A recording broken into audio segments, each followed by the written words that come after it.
Hello and welcome back to Rogue Trader. Last time we cleared out this place of a Nurgle infection, and we're heading back to the ship where we might start with a little bit of inventory management, because we have a little bit of inventory management to do. Oh, there we go.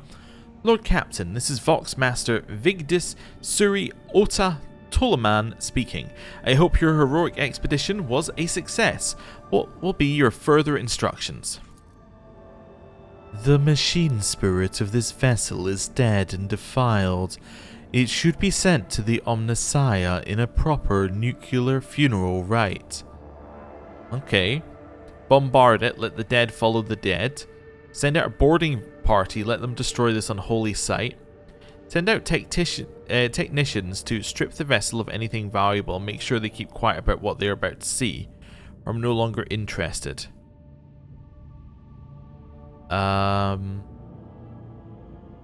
Bombard it from... I think we bombard it. Let the dead follow the dead. As you wish, Lord Captain. The power of our main battery should be enough to penetrate the glacier and evaporate the vessel completely. Dogmatic 5? I'm assuming there wasn't an iconoclast option there. Maybe a heretical one. But, like, I don't see why sending a boarding party would be iconoclast. Anyway, that's interesting.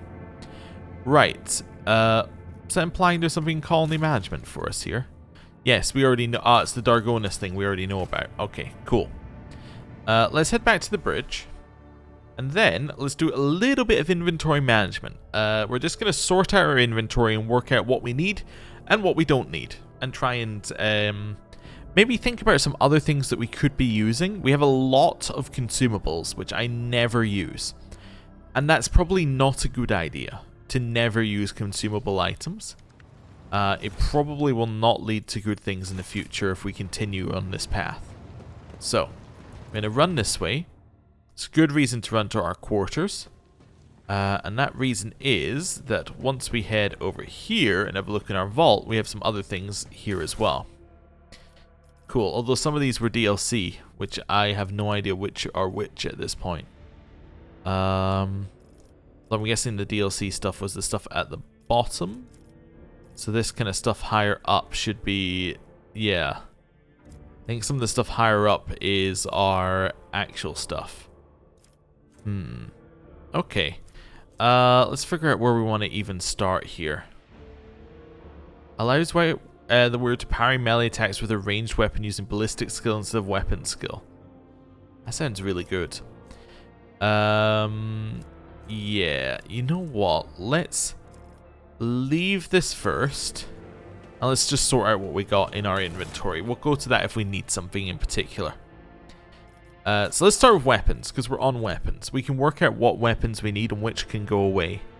So, where do we even start? Have I got like a type? Type did not seem to help at all, actually. From newest to oldest. Right, so melter weapon proficiency.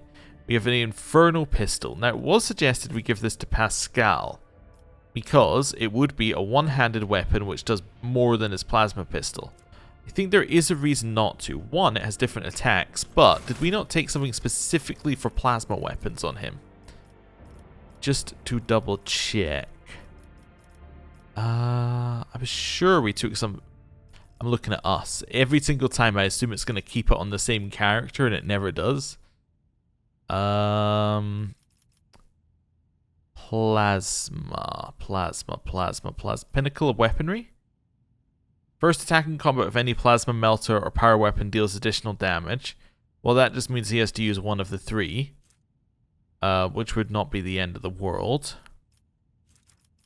If that's it, then that's fine. I'm just always cautious I'm missing something. Yeah, so actually that would be fun. Oh, overcharge? Every time Pascal uses plasma or melta, his damage of these weapons increases by 12%.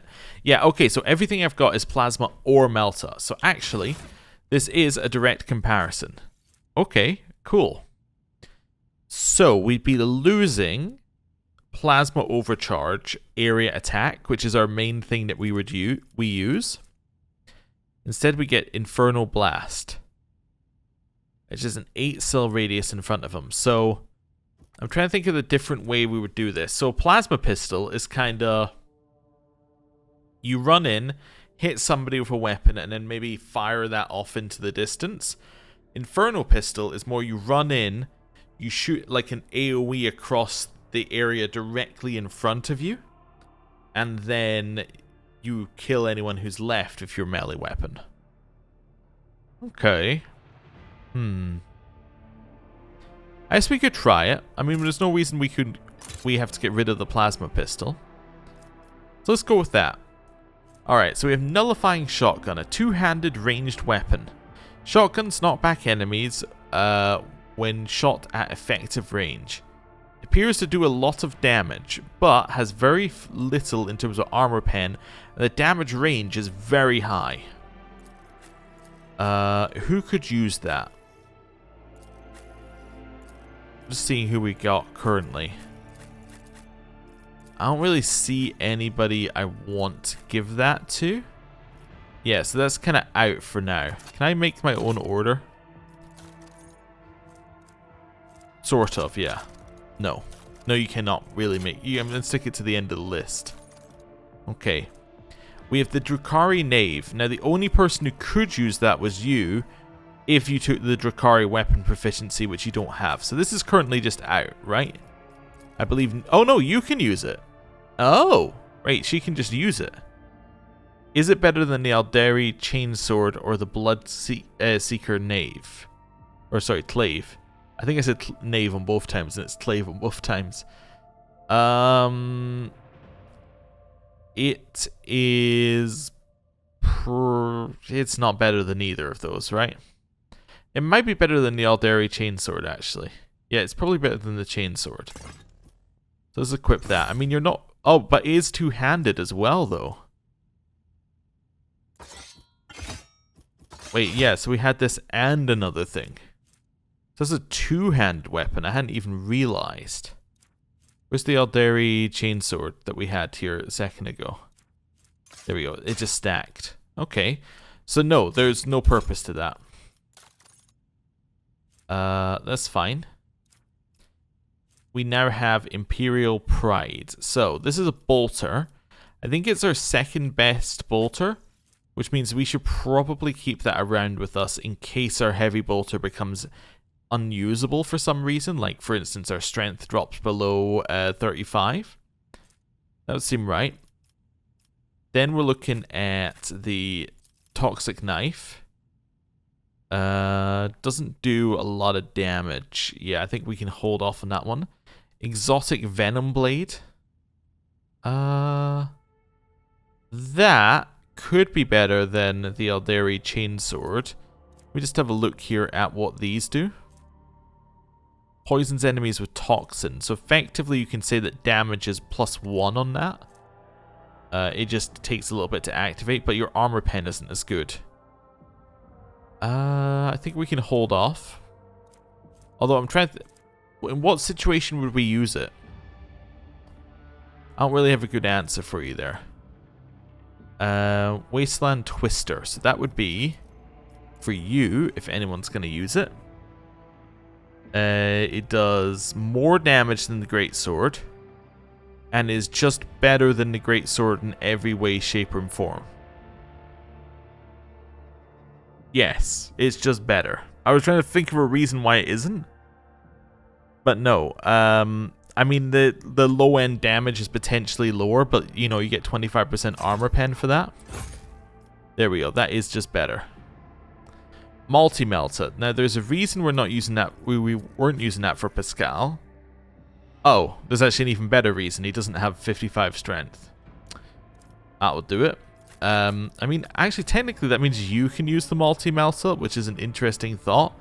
However, then you're not using your Sanctified Staff, which of course we use all the time, because I definitely remembered that you had a staff. Yeah. Definitely remembered that. What's this do again? Everyone adjacent to target point suffers damage.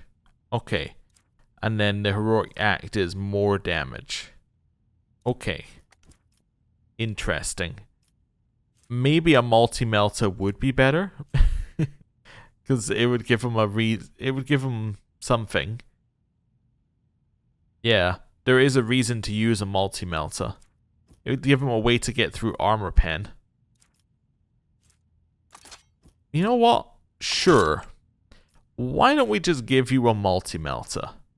We'll keep the staff on us for now. Power sword, the only person who could use that really is either him, but he's got a force sword, which is fine, or us.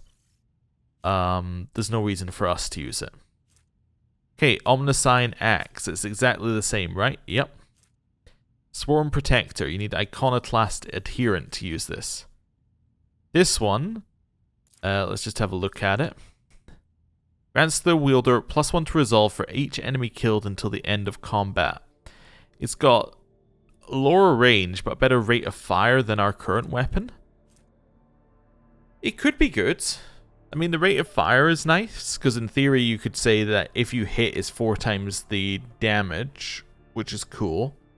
The sniper is falling off a little bit. I don't know whether we always want to go with that. Did we haven't taken anything that, like, ties us into it, right? Like, we have nothing that ties us into using the sniper rifle. I don't think so, no. None of this is talking about us being tied in. No, nope. Comprehensive analysis. Yeah, so there's nothing at all which ties us into using this sniper. So we could, in theory, go for Swarm Protector. We could also decide that we're probably not going to use our melee weapons and switch to Swarm Protector as a secondary. You know what? I know that we wanted to use melee weapons earlier on. Let's use this for now. Let's see how that looks. Let's keep the melee weapons on us, though. That's fine. These... So that would be for you, probably. Currently you have a shuriken pistol as your secondary. That seems fine. We could give you an Alderi chainsword as well. I think I will. And the reason we want to give her a chainsword is that will increase her parry when she has the pistol out. And the only reason she'd have the pistol out is if enemies are surrounding her.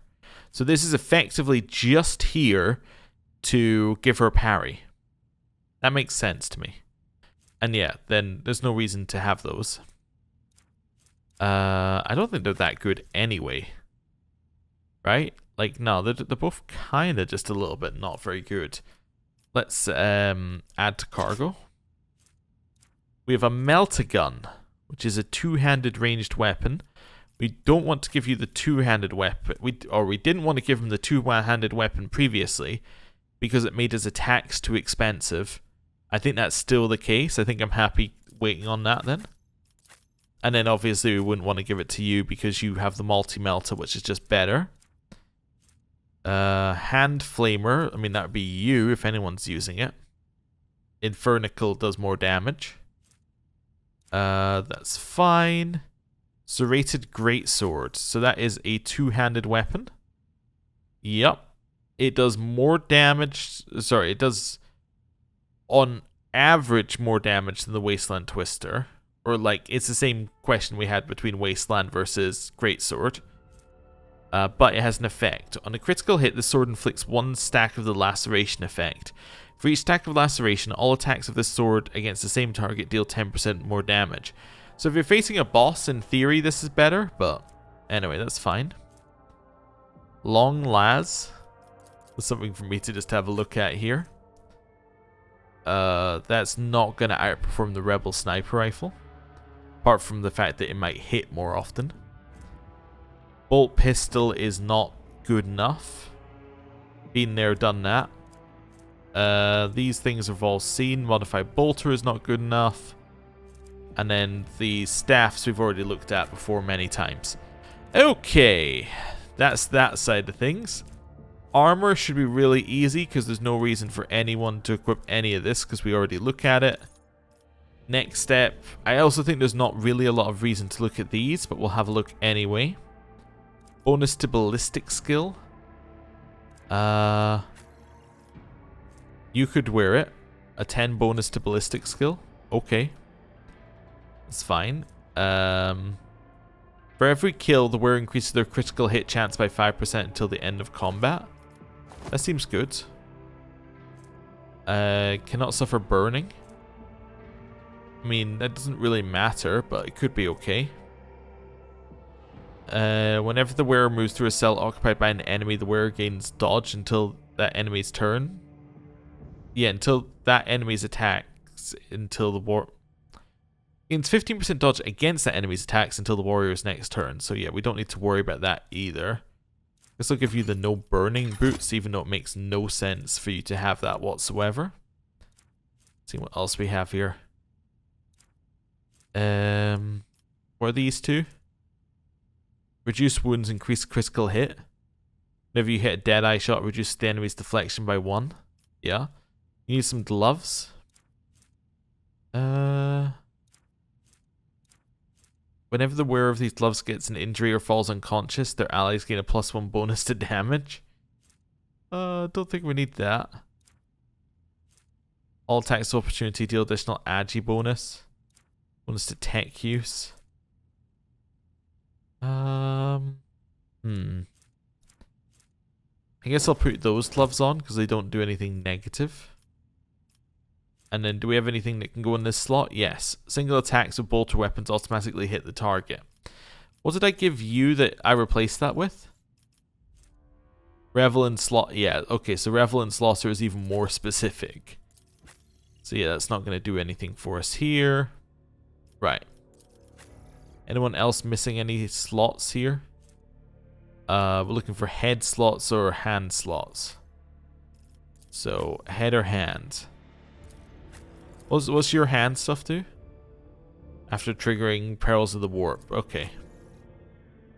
Again, we're just kind of looking head or hands on everyone here. You need a head slot item. Okay.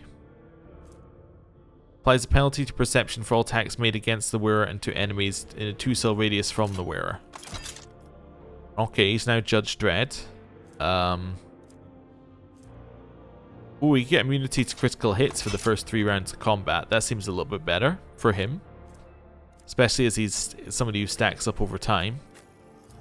And then, yeah, everyone else is set up. Cool! Right, consumables. We're almost there. So,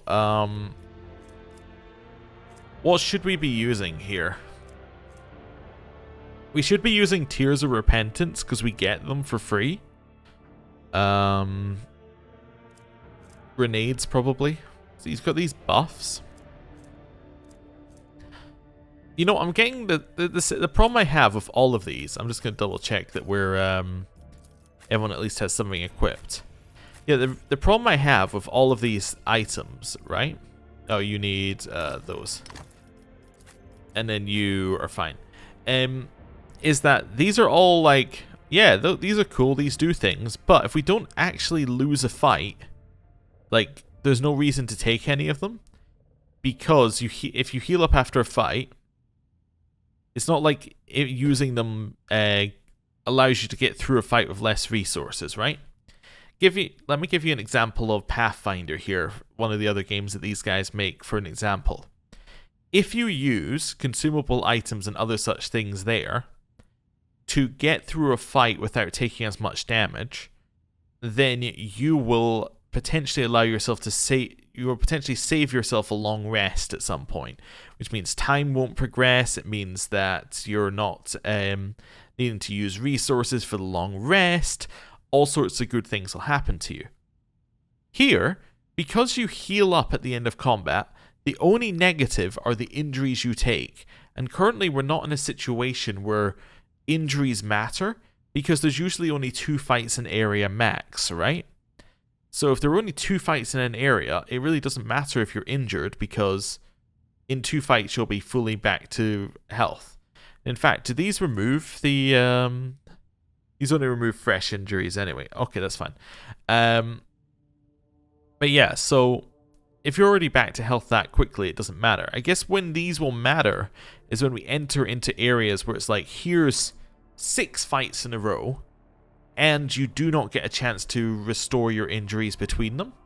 At that point, these are going to become a lot more valuable, I think, because then you're going to want to get through the fight without taking injuries.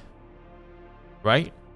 I think that might be where those become much better, but right now I'm like, we don't really need them. Hopefully that made sense. But, yeah. We've done a little bit of re-equipping. We've also given ourselves a weapon that is not just the long-ranged one, so hopefully that'll work. Although, to be fair, our problem last time was less the weapon choice and more the fact that we had -30 to our ballistic skill, which is not ideal. Right, let's head in here. I guess we're going to Darkonus, right? It says we should go to Darkonus, so let's go. Now the question is how we're getting there. Guess we could drop here, create the shortcut, and then do it. If we don't, we're doing a 1, 2, 3, 4. We could also create the shortcut from here, but this doesn't really seem to connect to as many places. Yeah, you know what? I think I will jump here and then do the shortcut jump. A fire broke out on one of the decks. Yes, I think we've seen this one.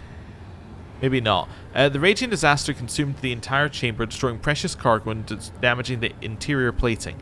No guilty parties were found. While clearing out the rubble, a few people claimed the suit on the plasteel beams formed lines in a cryptic alien language not known to humans. The delirious workers were executed and their bodies disposed of in the proper manner. Okay. We now want to head here at a... You know, let's just make it a safe. Why not? I'll go crazy. Nice. And now we can visit. Let's see what's going on with this holy delegation in Darkonus. I'll do a save as we're heading over as well, in case it gives us something the moment we arrive.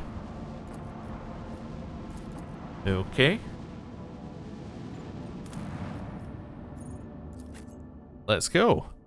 Holy delegation. This is the best slot for a holy delegation. Idira, Urlet, obviously they're not coming. Jai, maybe, but I think that this is our holy squad, so.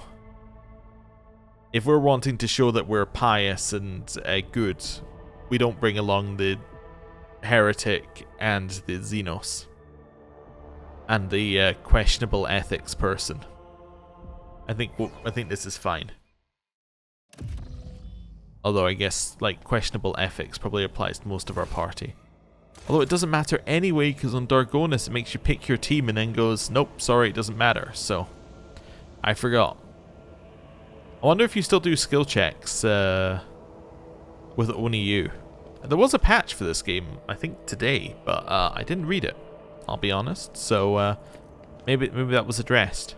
But, we'll see. I suspect it's a Darkonus thing. I suspect it's just a... Because you have nobody in your party, all checks have to be done by you, which is unfortunate.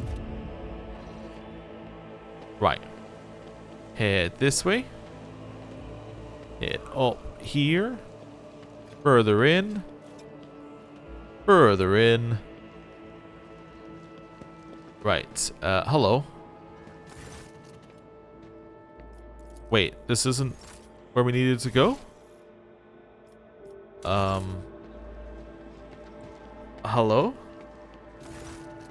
Wait, were the people I needed to speak to outside? I said there was an event on Darkonus, right? I don't see anybody here we need to speak to. I think I accidentally opened the formation menu. It's not a good idea. Right, let's head this way. To the outside. Remember they were standing outside and I just walked right past them?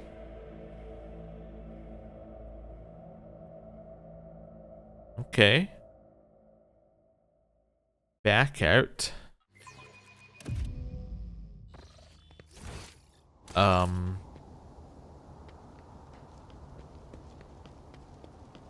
Anybody here? No. No. There's Urlet.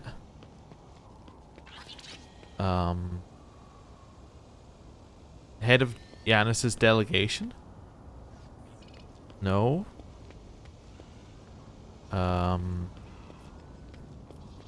Okay, we got this thing. No. Okay. Little bit confused about what we're meant to do here. Back here, or we've got Argenta. Bunch of confessors. Thought it might be over here. Okay. Check this side. And if nobody's over here, then I'm starting to wonder where the people we have to meet are. Colony management? My presence will be required. Okay. But I'm here. Alright, let's head back in. We'll do one last sweep of the inside, and then I guess I will look it up. Because it kind of seems like nobody's here. Don't know if I'm going crazy. Was there something I had to click on outside of the world? It's a little odd. Anyone down here? No. Bunch of servitors. Double check in our chambers. I don't know why a holy delegation would immediately be in our chambers, but okay. Nobody's here. Check outside. Check over here. And back into this room. There's something on the, well, I think I was calling this a throne previously, but this is more like a place to stand and, like, orate, I guess. I guess I will speak to... Wait, yeah, there's Pascal. Did I need to speak to you? No. That's fine. I thought I saw him outside, which is why I thought I'd check. The chair. Clementia.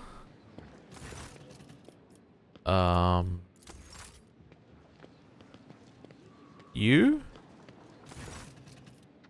Okay. Well, I give up. I'm going to look it up. So what are we looking for? We are looking for Holy Delegation event, Darkonus. So, Holy Delegation Rogue Trader. Okay. Okay. Go to the planet. Instead of clicking on the event in the planetary menu, you have to be present at the planet but not landed. Oh. Okay. So, we have to go to the outside of the planet, be at the planet, but then access it from the colony menu screen. I see. That is, of course, completely how I imagined that you would do that. I definitely didn't think it would pop up an event when you arrived at the planet. That would be crazy. Okay. It's fine. I also love whenever I find an issue like this where you're the first like autocomplete thing is your issue and you're like, ah, I was not the first one down this path. What's terrifying is when you have an issue like this, you type it into Google and there is no autocomplete and nobody knows about it and you're like, oh no, now I have to figure it out or I'm an idiot. Right. Quick save, although I don't know what we really achieved in that time. So you have to click on this, I think? Of course! Of course, I mean, I don't want to point out that the tooltip only said right click, not left click, but anyway. Reverend Hieronymus Doloroso has arrived on the planet for a brief visit. A great many itinerant pilgrim have come with them in the hopes of finding a new home. So we can accept the faithful. We get 2 times people. We can organize the grand mass burning of blasphemers and the weak of faith in in honor of Reverend Hieronymus, or give him lavish festivities, which we can't do because of reasons. I suspect the reasons are this one's maybe heretical.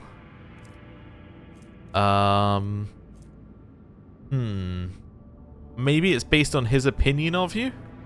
I'm trying to think if there's any reason why you wouldn't select 2.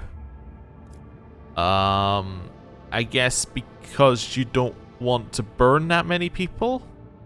But maybe it's based upon something else and we should just take the extra people. Alright, I'm going to take it ×4. Does that leave us at 18 people? It does.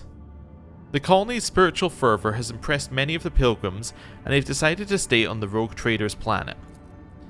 Reverend Hieronymus departed for another world, taking the rest of the faithful with him in search of a planet that could become their home. Okay, so that's all that did, although it gave us quite a lot of people now to work with. So, let's head out here. Also, I love how it was like, this is urgent, you have to get here immediately. It's a 2-click event. I don't really know why we had to be here in the first place, but let's not worry about that. Where was I going? Colony management? Not colony management. Journal. There we go. We had some contracts that required people. We could do either one of these. Let's trade 7 people for 5 provisions. The rogue trader has been contacted by a high-ranking administratum official who previously helped with reclaiming a relic of St. Cognatius from House Chorda. He enjoyed the generous bribes and would like some more. In exchange for riches requested, he promises that an error will creep into administratum's calculations, so all provisions from the agri-world of Mercus Alpha will be shipped to Darkonus instead of the Navy's orbital fortress of Dragonus II. Okay. We have now done it. Fantastic. We now don't have enough people to do this one, but that is fine. That's phlogiston. We don't need phlogiston, we need xenotech. Right, we'll do a quick save. And then I think we're heading back out of here, back along the safe route that we just created, and then back to where we were. Yes. And the reason we're doing no colony stuff is because there's no colony stuff to do, right? Yeah, we don't want to do any of this colony stuff currently. I guess we could do something on the first world, maybe. Oh, we got profits for water we could do here. And now that we have the Promethium and Plasteel, do we want to do this one? Gives us frag grenades. Alright. If it gives us efficiency and mechanisms. Does it block off these other ones? No. It doesn't block them off in the slightest. Was I potentially saving for trying to get adamantine here? I was potentially going to get adamantine here, I think. Yes. So I can't do this one, but I could do profits for water, and I could do Adeptus Arbetus. Let's maybe do this one, and then maybe we go and find some adamantine. Yes, let's do that. Cool. Do we know of any adamantine already? Just checking some of the nearby worlds that we've seen. Plasteel. Some all the way over a nameless star if we need it. It's a little bit out of the way. Let's just head this way and see. So we know that we've got some that we could get if we need it, but right now I'm happy to just go the slow way around. This one? Chart new routes. Okay, didn't get anything off of that. Colony management. Alright, it's about halfway done. Okay. Do a save. Let's visit the planet. Or let's visit the world. System. System's the best word for it. Ooh, so we got a couple of different things here. Voidship remains, which is interesting. Scan. Nothing. Okay. We'll leave the voidship remains till last. There's also actually a Hulk over here. We'll also leave that as well. Nothing. This one. Scan. Ooh, the rings. The giant rings on this planet's surface can be observed even from orbit. Examine the rings. It is emerged that this planet has a native species of giant insects similar to Terran ants. Just like ants, they sometimes form so-called death spirals, in which one creature follows another without realizing they're going in circles. These were the rings discovered by the ship's observers. The strange phenomenon that was originally suspected to be a sign of warp activity or nefarious xenostructure turned out to be a quirk of nature, and a tragic one at that. Okay. A little bit of lore. Scan. We got provisions. I don't really need provisions. Let's do a save. Now we're going on to the more dangerous stuff. Let's go voidship first, because I think the Hulk is more likely to be something else. Lord Captain, the augurs cannot determine who the ship we approached belongs to, but the telemetry clearly reveals it is an Imperium vessel. The hull is badly damaged, but there is air in some of the chambers, which means they are hermetically sealed. What are your orders concerning the discovery? Send out the order to prepare my troops for boarding. I will personally take part in the exploratory expedition. Ooh, it's one of these. Okay. So, a region, Cineris Malefactum. Location, Agathos Archides. Material extracted from an unofficial news sheet window on the bridge, distributed from middle decks. Recorded by unknown. Note, the veracity of the recounted events is questionable. We who walk down the same passageways in the same bays day after day, we who are born, live and die to the hum of the ship's machines, we forever hunger for the smallest glimpse of another life, and for the chance to see the heroes who tirelessly fight for us in the glory of the Imperium. So let's have a tale about the Lord Captain. By the will of the Emperor the Guardian, the commander of every good and honest soul upon this void ship, and the time he boarded a vessel named the Fireborn. Like a dead whale cast ashore by the inexorable force of the swell, the wrecked vessel was a confronting sight for its unwitting visitors. Some bays still retained an atmosphere, but there was no life anywhere. The ship was dead, its machine spirits dissipated in the darkness of space. It was just the husk left, and the rogue trader... rogue traders true were to become scavengers, swarming the carcass of a fallen Leviathan. Our Lord Captain oversaw the expedition personally. He decided to have Idira to last feel out her course, an unholy psyker she may be, but even souls as dark as hers submit to the Lord Captain's will, or to train the penetrating gaze of the augur rays on the damaged ship. Let's have Talas feel out her course, because that feels like an interesting one to do, because I assume on certain runs you won't have Talas at this point. Okay. With hostile eyes upon her, Idira sank into a trance. When she resurfaced, she reported the ship had been a victim of the warp. The bridge had suffered worst of all. It was the section that provoked the greatest anxiety and trepidation in the psyker. The service bay was the least damaged section, though Idira spoke of it with no particular interest. Let's use our tech use to train the penetrating gaze of the augur rays on the damaged ship. Let's do it. The augur's keen eyes scanned the eerie vessel, identifying that the void ship was gravely damaged and was in the process of final erosion. There was very little time to explore it. 3 sectors seemed to be the least damaged: the bridge, the middle crew deck, and the service bay. After exchanging a series of trills and warbles in their mysterious and ancient language, the tech priest responsible for the augurs reported to the Lord Captain that they had glimpsed signs of valuable components in the operation in the service bay. The Lord Captain's next step was to open history. So what did she say? She said the bridge provoked anxiety and trepidation. Service bay was least damaged, though she spoke of it with no particular interest. The tech priests are more interested than that. Okay. Let's turn our attention to the scout units awaiting our instructions.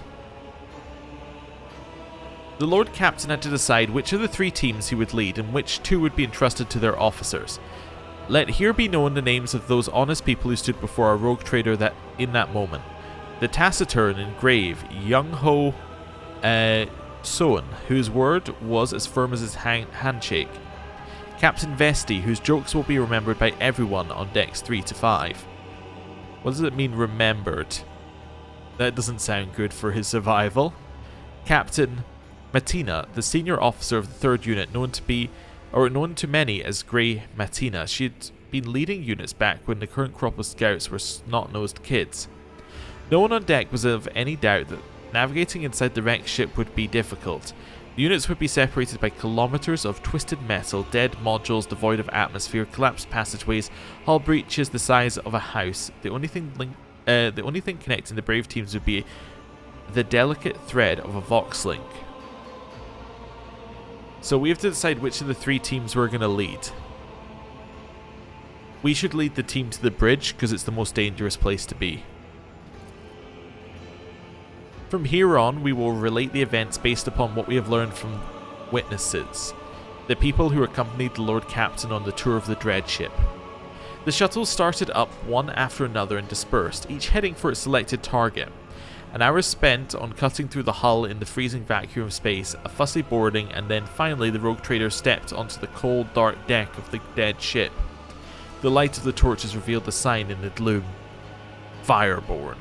After a minute-long exchange with the Vox Master, who quickly checked the archives, it was established that the dead vessel was that of Captain Nova Van Dane, registered at Kiava Gamma port. Interesting, so we must be getting closer to it. Or closer to Kiava Gamma. Every minute spent on board threatened to end in disaster. The ship's days or even hours of existence were numbered. From all sides came the sounds of distant crumbling. The floor underfoot trembled every now and then. The Lord Captain hurriedly moved deeper into the compartment when he suddenly felt the slightest puff of air brush against his neck, followed by a soft sigh. Almost as if someone had leaned in close, opened their mouth to whisper a dark, tantalizing secret, then fallen silent. The only thing was that the Lord Captain stood entirely alone. Okay. So we can summon all our willpower so as to not succumb to fear. Or we can summon all of our knowledge of the wicked influence of chaos, choosing to combat fear with cold analysis. We will simply summon our willpower. Where simple mortals would already be trembling and weeping, the rogue trader only gritted his teeth. Shrieks and moans could be heard close by. Others were gripped by illusion too. Young Ho Son, the unit captain, barked out orders. His team held back their comrades who had fallen victim to the uncanny terror and who were struggling to break free and run deeper into the cursed ship. A few minutes passed and the unit, though scared senseless, was ready to continue. Sound suddenly blared from the Vox, which was tuned to the 2nd unit's frequency. The words sounded muffled, as though the person on the other end wasn't speaking directly into the Vox, but desperately pressing the transmit button while occupied with something else. Never seen anything like it. It's beautiful. Hold on, wait. Is it moving?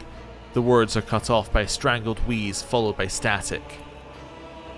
Young Ho Son listened to the transmission and the final rasp with a surprisingly calm expression, then pressed the Vox button and in a similarly calm voice, let loose a stream of florid swearing which centered on casting aspersions on his interlocutor's intellectual capabilities. Turning to the rogue trader, he remarked, "Apologies, Lord Captain. Captain Vesti from the 2nd unit is well known for his pranks." "Crap. The Lord Captain is with you," comes Vesti's voice from the speakers, followed immediately by, "My sincere apologies, your lordship. I just wanted to spook the guys a little." Okay.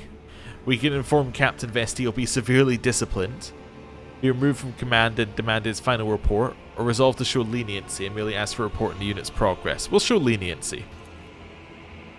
Captain Vesti reported that his unit's foray had so far proceeded without incident, mystical or otherwise.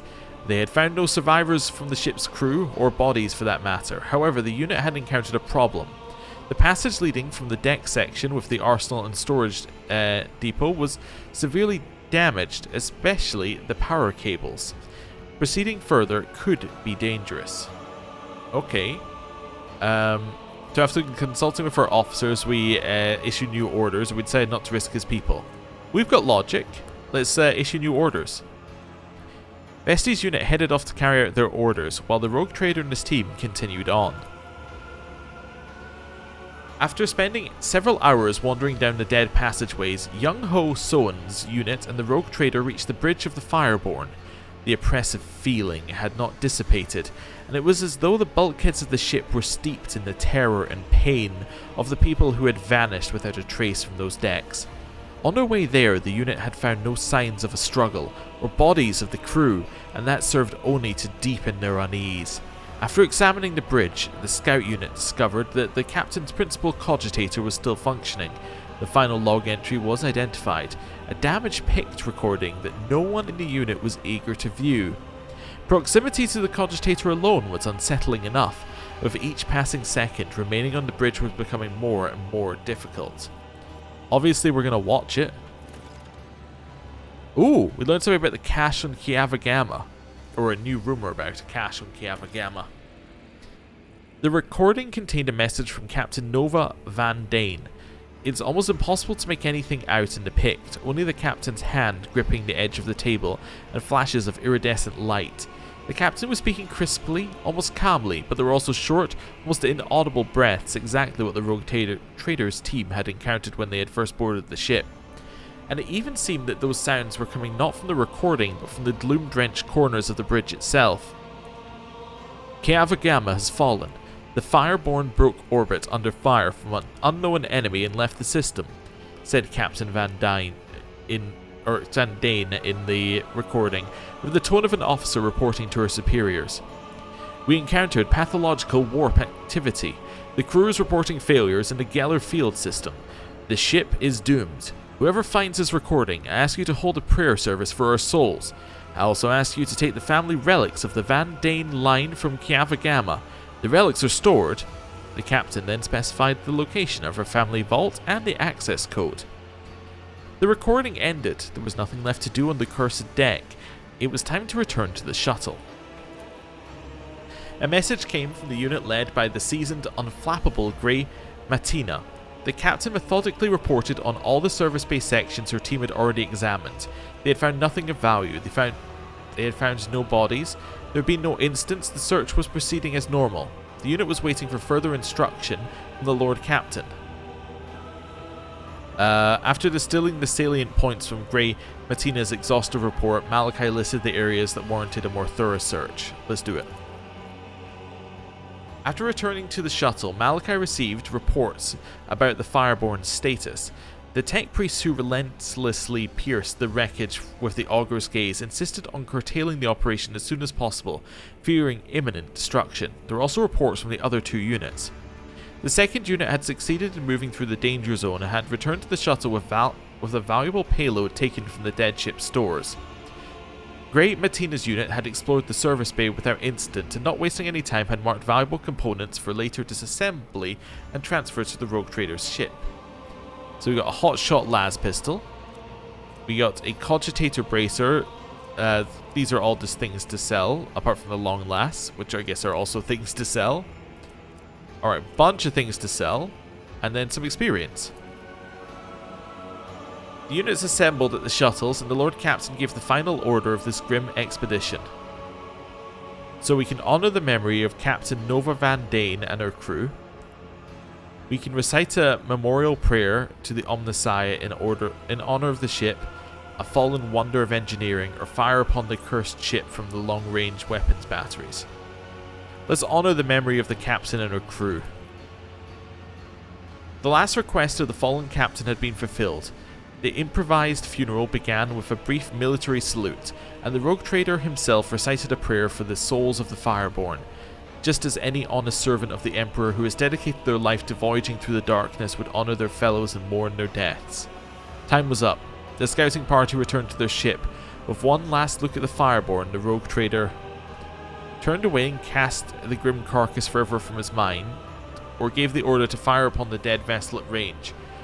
For that which was born in fire shall also perish in fire. 2, definitely. Oh, and then it's gone. Okay. Well, that was very cool. Now I want to go to the Hulk, which I assume has nothing on it, given that we just had an event. The augurs have detected wreckage in the void ship's vicinity. The exact nature of the wreckage remains unclear. Look for the source. The Augur crew reports that it has registered no evidence of a disaster that could have produced such debris. Look for the source. Continue on your voyage. Oh. It's gone. Okay. Interesting. So we know that Kiava Gamma is close enough, because these guys were escaping from Kiava Gamma when they were hit. Interesting. So Kiava Gamma must be like over here somewhere. That's an Alderi survivor's place. Ooh. So Kiava Gamma, I'm reckoning, must be like in here, maybe? Let's do a quick save. Just while we're here. Have a look at our colony. Still working its way through. Can I, no, wait a second. What, is this not connected? Oh, this is connected to here. I see. That's fine. Then go over here at an unsafe. Let's go. Big trip. We've had this one before. If it's grayed out, we've had it before. If it's not grayed out, we haven't. That's the way I'm going to be working on things here. Darkonus. Ooh. Lord Captain, there's been a tragedy on Darkonus. Governor Drivestem has been dedicating most of his time to restoring the astropathic choir lost in the warp storms. But the psychers he assembled were struck by an unknown assault. They heard something. It has cast them into madness. The astropaths have lost sleep, clawed their skin to the flesh, muttered gibberish, and now they've gone completely berserk. They had to be eliminated, and now only a few of the most resilient astropaths are upholding the connection to Darkonus, but how long will they last? Where did the former astropaths come from, and can we get more of them? I have received complaints that Governor Drivestem has devastated the minor astropathic choirs of the Protectorate. He scaled them down by almost half through blatant abuse of his authority. To take more people from these choirs would mean depriving ourselves of the connections with other worlds. We could try and hire sanctioned psychers from other domains, but they will be few, as the road to the Imperium is perilous. We can try getting by with the resources that are already available to us, seek out the unsanctioned astropaths who train those active citizens of the Protectorate displaying promise, a most regrettable violation of his laws caused by a grave situation. What's the cause of this affliction? Who knows? The schemes of heretics from the cult of the Final Dawn? The treacherous magic of the Xenos? Perhaps it was a planned diversion, or maybe it was a random echo in the Imperium. So I'm just going to go back again. What happened again? I know we read what happened, but I'm just like, okay. There's tragedy. He's dedicated most of his time to restoring astropathic choirs lost to warp storms. But then they were in of themselves assaulted. Okay. So before we talked about our advisors, I want to read these options just to see if they change. So we have bring me sanctioned astropaths, hire them, or hire unsanctioned. So that gives us Witch Collector, Disciple of the Damned, and Psychic Ward. Let's have a look at my advisors. The astropaths are among the most finely trained specialists in the Imperium, who beheld the light of the Emperor himself and gained a special bond with our master. I strongly advise the rogue trader to recruit only sanctioned psychers, who are capable of keeping their talents in check. If there are not enough, the Inquisition will assist you in locating and acquiring more. Her Lordship, Lady Theodora, had not only had enemies in the Expanse, but friends as well. Those whom she helped out, rescued, and saved. I think these people can offer a helping hand. Among them are several powerful planetary rulers who possess both astropaths and a deep respect for your family name. There are a lot of psychers on my home planet, Liara, Lord Captain. Do you know why?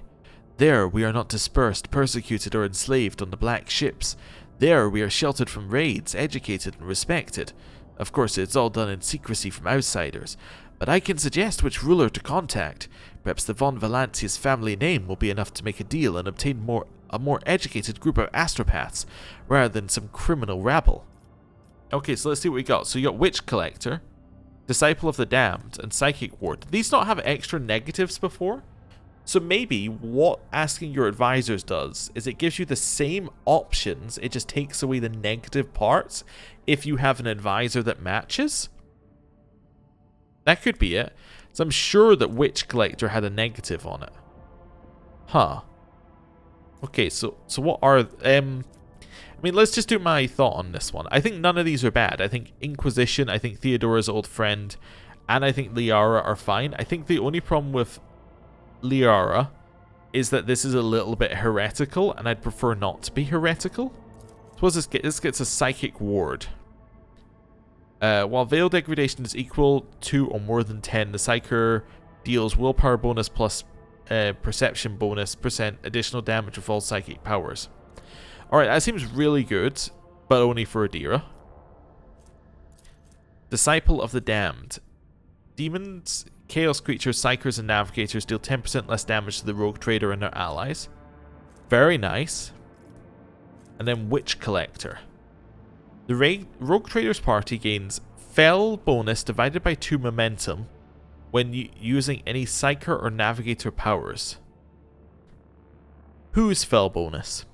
Is it our Fel bonus? Is it the Fel bonus of the person using it? It's an important question. I have to assume it's the person using a thing.